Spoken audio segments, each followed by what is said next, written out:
Join us as we uncover true Bible history. From the creation of the heavens and the earth, to the first man and woman, from the forbidden tree of knowledge to ancient biblical manuscripts and translations. Discover information about early settlers in the ancient lands of Mesopotamia, Egypt, ancient Israel, and Rome. All this and more in our new series, Uncovering True Biblical History.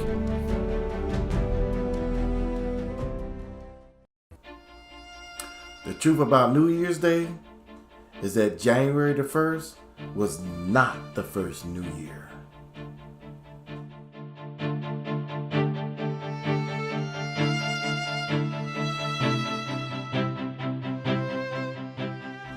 The first New Year was in March. According to the Bible, Yahuwah gave the first New Year to the Israelites. Deuteronomy chapter 16 verse 1 and 2. Observe the month of Abib or Nisan, and keep the Passover unto Yahuwah thy Elohim. For in the month of Abib, Yahuwah thy Elohim brought thee forth out of Egypt by night. Thou shalt therefore sacrifice the Passover of Yahuwah thy Elohim, of the flock and of the herd, in the place which Yahuwah shall choose to place his name there. Exodus chapter 12 verse 1 and 2. And Yahuwah spake unto Moses and Aaron in the land of Egypt, saying, This month shall be unto you the beginning of months. It shall be the first month of the year to you. There it is. New Year's in the Bible. But guess what? It wasn't in January. As a matter of fact, fall and autumn is the harvest time for the crops. Winter is when everything dies. Spring is when everything springs to life.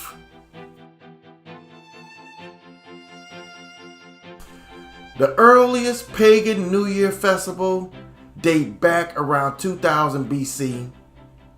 The ancient Babylonian people celebrated an 11-day New Year festival in March. The Babylonian people of Babylon. Remember Babylon, whom Yahuwah calls in Revelations chapter 17, the Babylon the Great, the mother of whores and abominations of the earth? How in the world did New Year's become January the 1st? I'll tell you. 400 years ago, about the time that slavery started in America, the Gregorian calendar was introduced by Pope Gregory the 13th. He declared once and for all that January the 1st should be New Year's Day. Before you knew it, everyone joined in. The Gregorian calendar, adopted in 1582 by the Roman Catholic Church, restored January as New Year's Day.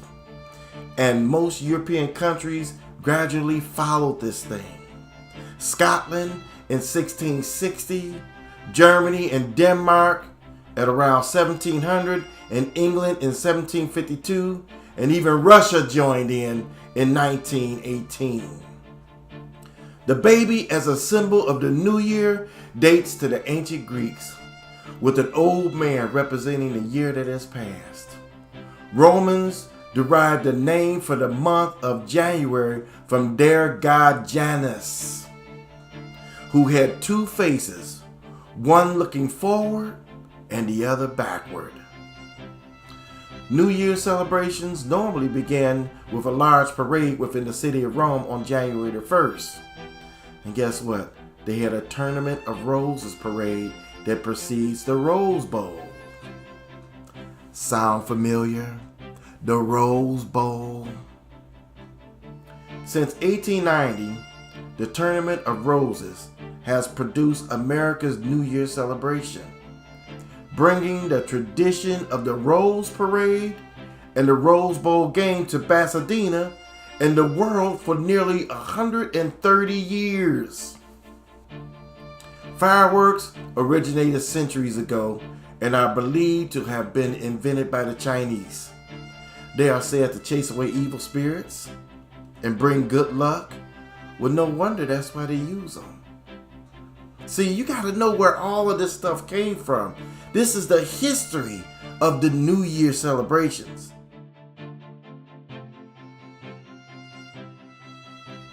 New Year's resolutions.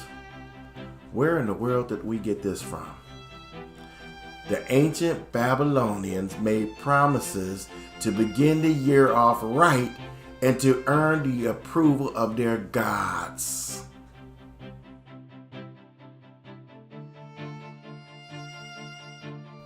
The Julian calendar was enacted by Julius Caesar in 46 BCE to reform the Roman calendar. The Gregorian calendar was decreed in 1582 by Pope Gregory XIII, replacing the Julian calendar.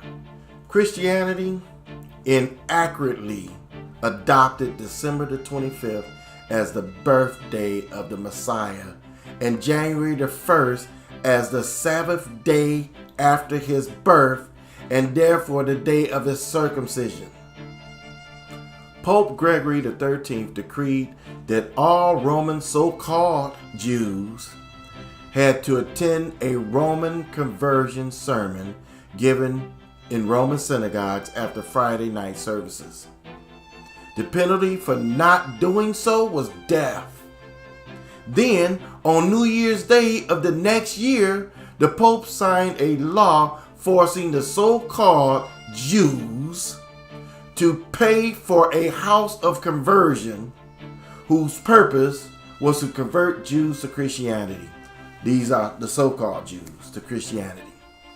3 years later, on New Year's Day, he ordered the confiscation of all Roman Jewish communities' Hebrew scrolls and books.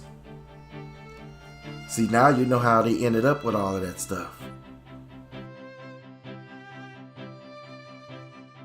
In 153 BCE, they celebrated New Year's and began to worship the pagan deity named Janus. The people would then offer sacrifices to him and join in parties to celebrate the same way they do today. We are just recreating pagan rituals as they did in ancient times.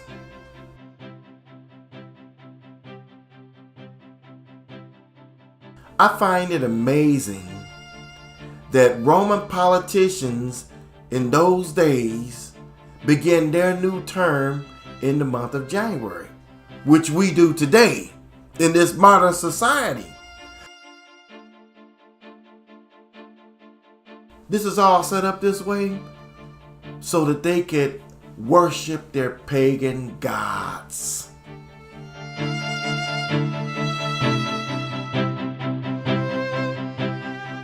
The conclusion is this.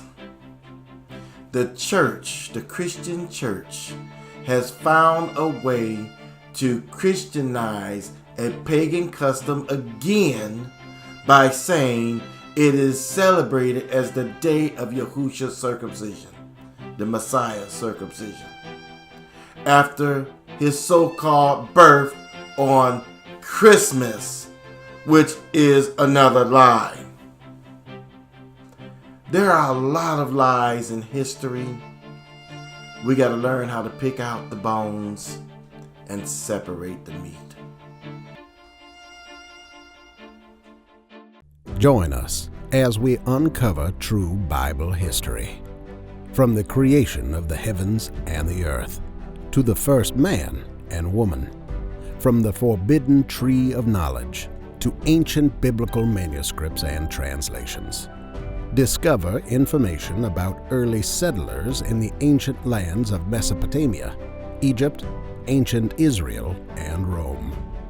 Hidden truths about the true name of God and about the early church age, from the time of the Messiah and the Last Supper to the time of Constantine.